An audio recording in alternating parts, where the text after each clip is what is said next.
We're going to go ahead and get started. We're going to call the meeting to order. This is the Kent County Board of Commissioners Finance Committee. We are going to get right into things and get started with public comment. If there's anyone from the public wishing to comment. Good morning. Grand Rising, as they like to say. How y'all doing? I'm D. Jones, passionate entrepreneur and visionary. Let me speak to y'all about a couple things. So I got the letter from the court, head of the courts, saying that, hey, we have to end our voluntary partnership with you, D. Jones. And I'm not sad about it. I'd like to actually thank Kent County. I feel like y'all actually should have thanked me for the free service I gave y'all. I gave y'all 2 years of my time, being able to bring some of the best experiences to kids across Kent County. Actually, I brought kids to the Detroit Lions facility. We got to go to the owner's suite. I know that you guys will probably never be able to get into that space, even as politicians. So to be able to bring all of this, and I did it all for free. Y'all didn't give me a penny y'all found off the ground. I'm pretty sure I can go find 10 pennies outside. Y'all didn't give me anything. So for all of those people like, oh, this guy's character, no, I was defending myself. I believe everybody's going to defend themselves, because even when y'all have public comment and y'all can't directly respond to people, when y'all feel like somebody's attacking y'all, y'all defend yourself as politicians. So I just want to say that I know I gave all of this free time, all of this love and undying passion, genuine pure love. I don't think anybody would just come here for free and just give y'all all of their time for free like that, and y'all don't give them anything. So for all of those people that had something to say, I do not care. I'm going to continuously do beautiful things. I have the Rockefellers card. I want everybody to see this. Yes, the Rockefellers that shaped the United States government. John D. Rockefeller, birthday July 8th. My birthday July 10th. But I spoke to the vice president. I see y'all got this thing. The fiscal year 2025 State of Michigan Department of Labor and Economic Opportunity Regional Community Collaborative Grant Budget Amendment.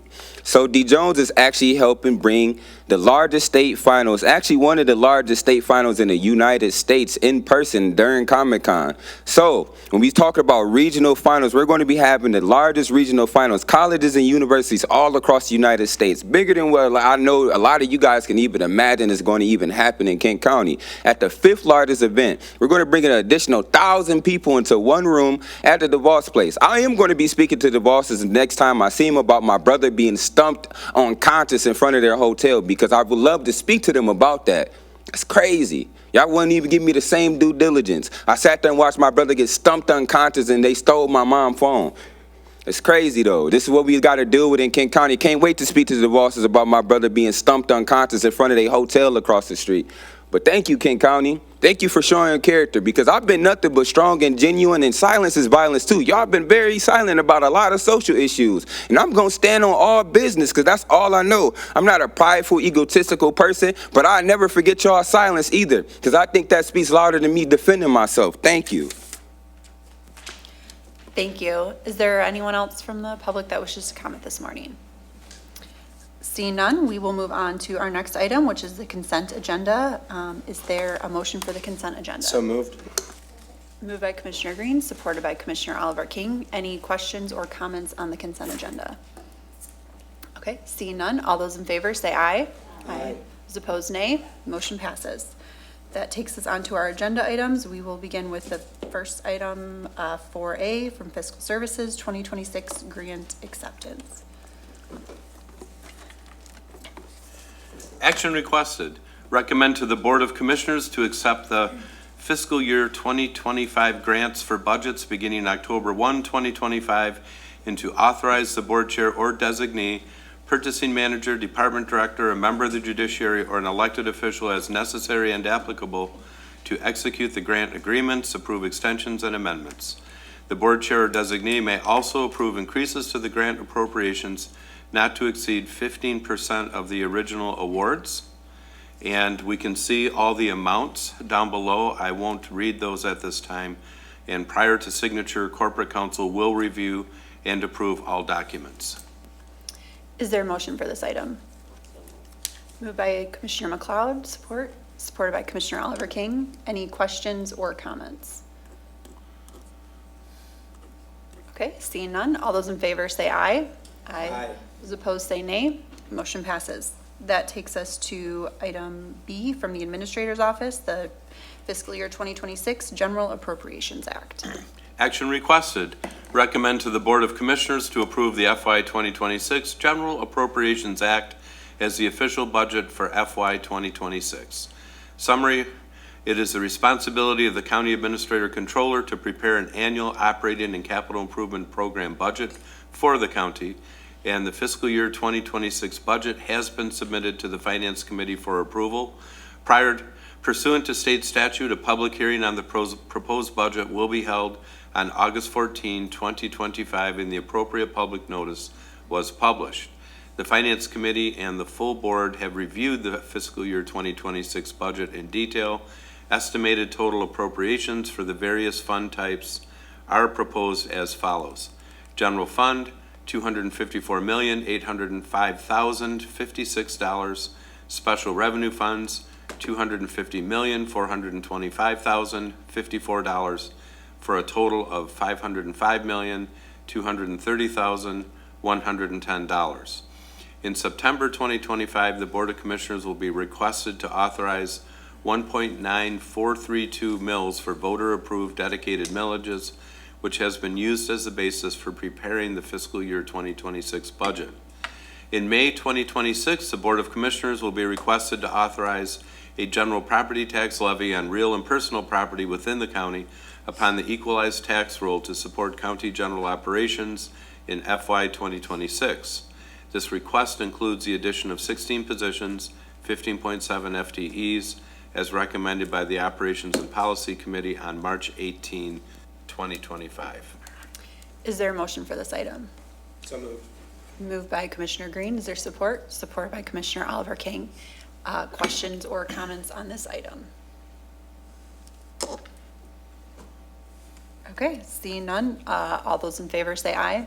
Aye. Those opposed say nay. Motion passes. That takes us to item C from Community Action, the Diaper Bank Program. Action requested. Recommend to the Board of Commissioners to accept and appropriate $40,366 in grant funds from the Michigan Department of Health and Human Services for the Diaper Bank Program to the FY 2025 Kent County Community Action Fund budget, contingent upon execution of a contract, and to authorize the board chair or designee to execute the grant agreement, approve extensions, amendments, and increases to the grant appropriation not to exceed 15% of the original award. Summary, the Michigan Department of Health and Human Services has made an additional $40,366 in federal pass-through funds available for Kent County Community Action to administer the Diaper Bank Temporary Assistance for Needy Families, or the TANF program, bringing the total amount of the grant award to $80,732. The Board of Commissioners previously appropriated $40,366 in grant funding with Resolution 03-142436. The Diaper Bank TANF program is a federally funded program passed through the Michigan Department of Health and Human Services to provide direct delivery of diapers and/or diapering supplies to households in Kent County with children under age 8 and at or below 200% of the federal poverty income limit. In fiscal year 2025 to date, 291 children have been enrolled in the Diaper Bank program, with 450 packs of diapers and 425 packs of wipes distributed. With the additional funds, KCCA's target is to assist 125 households with an estimated total of 320 children. Households will receive their choice of diaper brand and size based on the child's need. Diapering supplies will also be made available, including wipes, ointment, powder, or other products similar in nature. The period of performance is October 1, 2023 through September 30, 2028. Corporate Counsel will review and approve all documents as to form prior to signature. Is there a motion for this item? Moved by Commissioner Oliver King. Is there support? Supported by Commissioner Sparks. Questions or comments? Vice Chair McLeod. Thank you, Chair. I just have a question about this. So I know we've been involved in this program for a while, and it sounds like a great program. There were 291 children that were enrolled in this last round with, it appears maybe there was a couple instances for each child to receive more than, the one allotment. So could you just explain a little bit how this program works. Is this an add-on service for those that are coming to KCCA for other services? If not, how do families get their children enrolled in this? And is there a limitation to how much support they can receive from this particular grant? Yes, thank you for asking those questions. Good morning. So we actually partnered with the health department. So they have a program already where they were going into homes with expecting mothers or families with young children. And so this was an easy partnership because they were already going to the home, and this gave them an incentive to come with diapers and make sure they had everything, supplies. So we actually have partnered with them. There is some limitations for them to receive them within a certain year, so they can only get so many within a year. So our funding, because the partnership works so well, they've doubled our funding, right? So it is working really well. In years past, we had hoped to get more funding. We're going to continue to do that so that we can partner with other agencies and make it more available more broadly.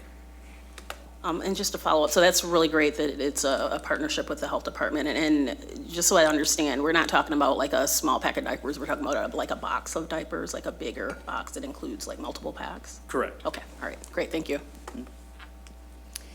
Commissioner Sparks. Thank you, Chair. How do we get the information out about the program, and are we reaching every quadrant of our county? We are not. So again, this is a partnership with the health department, and so we allowed them to kind of help us develop the program and how they were going to administer the diapers. I will say that they already had about 400 participants in their program, so this was easy to say, okay, you have 400 participants. We now have a new service to offer along with what you're already doing, so let's go ahead and partner and get this program off the ground. Again, we want more funds so that we can do more and reach more parts of the county. But I couldn't give you the exact data without talking to the health department first, but I can get that for you. Any other questions or comments on this item? Okay, seeing none. All those in favor, thank you. All those in favor say aye. Aye. Those opposed say nay. Motion passes. That takes us to item D from Community Action, approval of the supplemental appropriation to the Community Development Federal Project Fund. Action requested. Recommend to the Board of Commissioners to appropriate $37,850.18 from program income for the Community Development Block Grant programs to the FY 2025 Community Development Federal Project Fund budget. Summary. KCAA has received $37,850.18 in additional program income above the budgeted amount. CDBG program income is generated through home rehabilitation program loan payments. These funds will be put back into the CDBG program for similar projects. KCAA is requesting an appropriation of $37,850.18 to reinvest these funds into the Community Development Program Fund for the continuation of similar CDBG eligible activities. Is there a motion for this item? Moved by Vice Chair McLeod, supported by Commissioner Oliver King. Questions or comments? Commissioner or Vice Chair McLeod. Thank you, Chair. I have a question about this. So I know this is program income from those that are making loan payments, and I just wondered, with the uncertainty of funding related to some of these programs, is this program income going to be kind of set aside in a, I don't know, a contingency fund or something like that to support if funds dry up in some way? And I don't know if someone can answer that for me. I'll let Gustavo start, and I may jump in too. We'll see. Yeah, good question. So there is a timeline to spend down certain program income. And so whatever timeline we're given for funds that are already appropriated, we should be able to still use those funds. Normally, we can use those for administrative dollars, so that allows us to continue to pay for staffing. It is some uncertainty out there for our community development block grant funding. I will say that we're feeling a little bit more optimistic lately with just some of the things we've been hearing, and some things coming out of the Appropriations Committee. So I think that we have a pretty good chance for community development block grant to continue. However, we are being a little more conservative with how we're spending and how we're continuing the programs for the next year. We have already have 2025 budgeted for which starts July 2025. Normally, we receive those HUD dollars in August. It is August, so we're hoping that we get them here in August. If it goes beyond August, we will, of course, speak with Al and Jenny James for that. Commissioner Stack. Thank you, Chair. My question is a little bit similar to Commissioner McLeod's. The eligible activities or similar projects, does the fund have to be used for the actual provision of services within the current spectrum of CDBG programming? We have a 5-year plan that we do our community development block grant, and this is the end of our 5-year plan. And so, yes, it has to be used within what we've submitted to HUD almost 5 years ago. And a lot of those include housing. We normally use these funds for infrastructure projects with our different municipalities. We also use them for the home repair program, which is where we got this additional funds from. And so we'll continue to kind of use those dollars for that. We also fund some nonprofit organizations. A lot of it goes into the housing space. And so that's probably where it will continue to go into. Okay, so, and similar projects, meaning it could really be anything within the CDBG master plan? Correct. Okay, and you'll determine that and allocate it accordingly? Yeah. Okay. Of course, yes. Thank you. Any other questions or comments on this item? Thank you. All those in favor, say aye. Those opposed, say nay. Motion passes. We are on to item E from the 17th Circuit Court, fiscal year 2025 Adult Mental Health Court Grant Budget Amendment.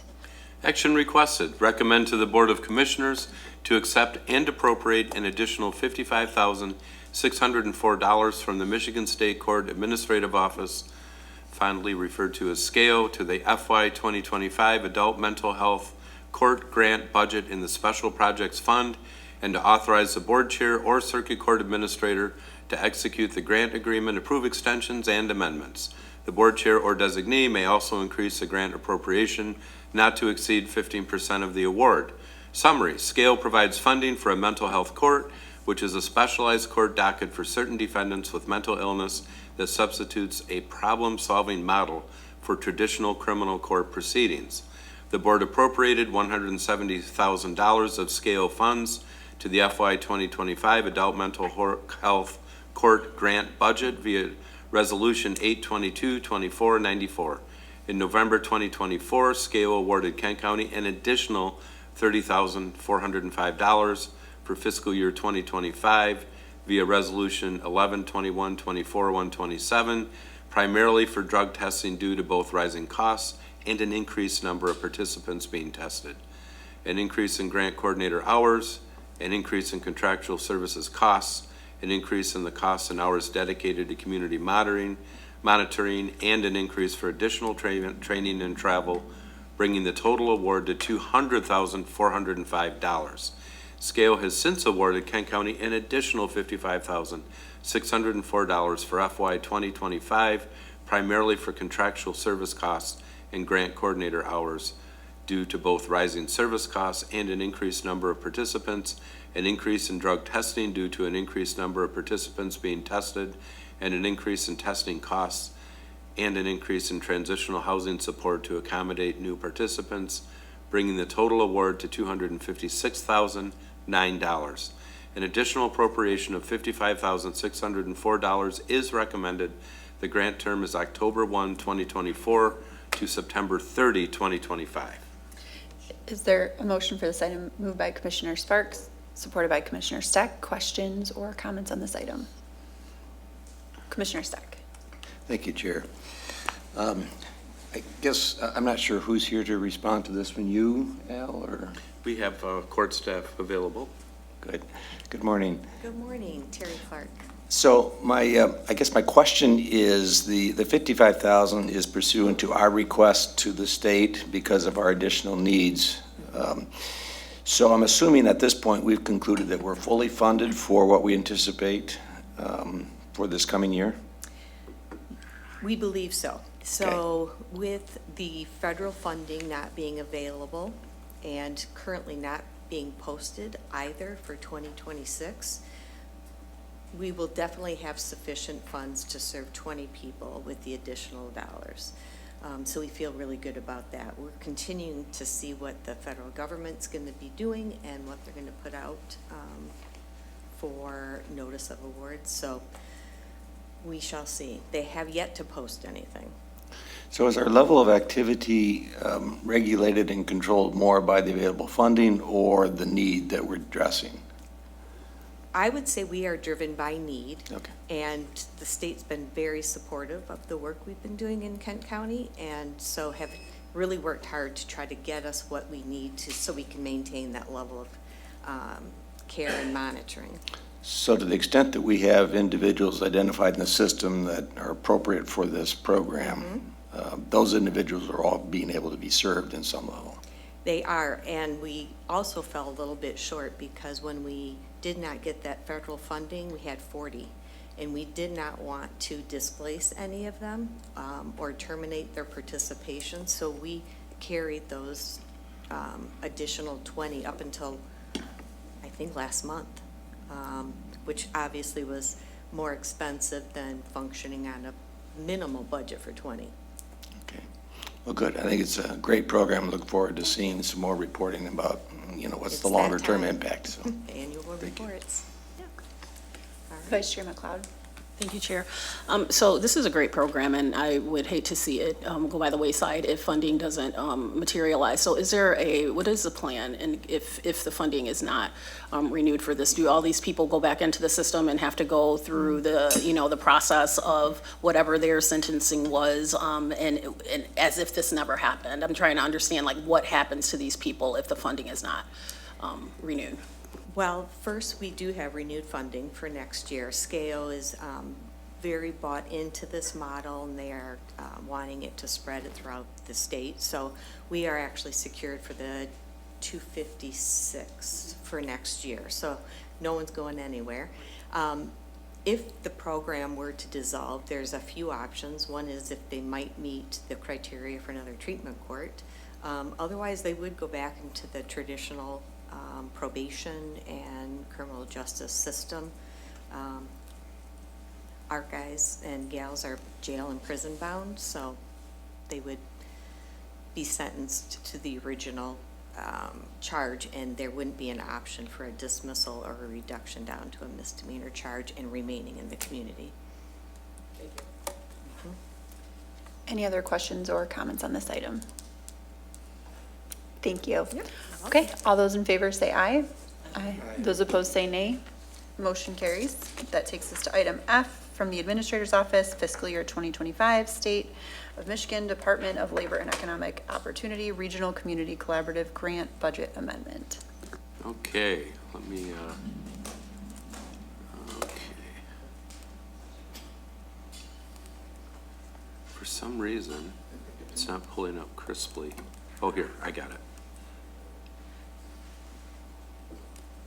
Okay, sorry for the delay. Action requested. Recommend to the Board of Commissioners to accept and appropriate an additional 50, oh wait, I'm on the, do you have it up? Okay, thank you. Recommend to the Board of Commissioners to accept an additional $25,000 in grant funds from the Michigan Department of Labor and Economic Opportunities Year 2 Regional Community Collaborative Grant and appropriate $25,000 to the FY 2025 RCC budget in the Special Projects Fund, and to authorize the board chair or designee to execute the grant agreement, approve extensions, amendments, and increases of the grant appropriation not to exceed 15% of the original award. Summary: in FY 2024, the Administrator's Office received a continuation of the RCC grant Year 1 to continue to implement the Welcome Plan goals for Kent and Ottawa counties. The RCC Year 2 funds were appropriated by the Kent County Board of Commissioners via Resolution 8/22/24/94. Leo has made $25,000 in additional funds available to support RCC Year 2 programming, specifically the Maximize Economic Potential Summit to be hosted summer 2025, which is part of the RCC's Economic Development Plan. The period of performance is May 1, 2025 through September 30, 2025. Assistant Corporate Counsel will review and approve all documents as to form prior to signature. Is there a motion for this item? Moved by Vice Chair McLeod. Is there support? Supported by Commissioner Oliver King. Questions or comments on this item? Nope. Okay, seeing none, all those in favor say aye. Aye. Those opposed say nay. Motion passes. That takes us to our last action item of the day from the Administrator's Office, the senior millage funding allocations for fiscal year 2026. Action requested. Recommend to the Board of Commissioners to approve the allocation of $17,993,511 in senior millage funds for FY 2026 as recommended by the Area Agency on Aging of Western Michigan to appropriate an additional $146,211 from senior millage fund balance to the FY 26 senior millage fund budget, and to approve the agreement for the administration of senior millage services with AAAWM, and to authorize the board chair or designee to execute the agreement and approve amendments. Kent County has an administrative services agreement with AAA of West Michigan to manage contracts with nearly 40 agencies to provide services with funding from the senior millage. The allocation of senior millage funds is evaluated annually based on new program proposals, current year operations, and available funding.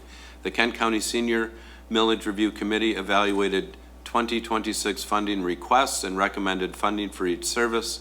These recommendations were forwarded to AAA of West Michigan Board of Directors, which is now recommending them to the county board for approval.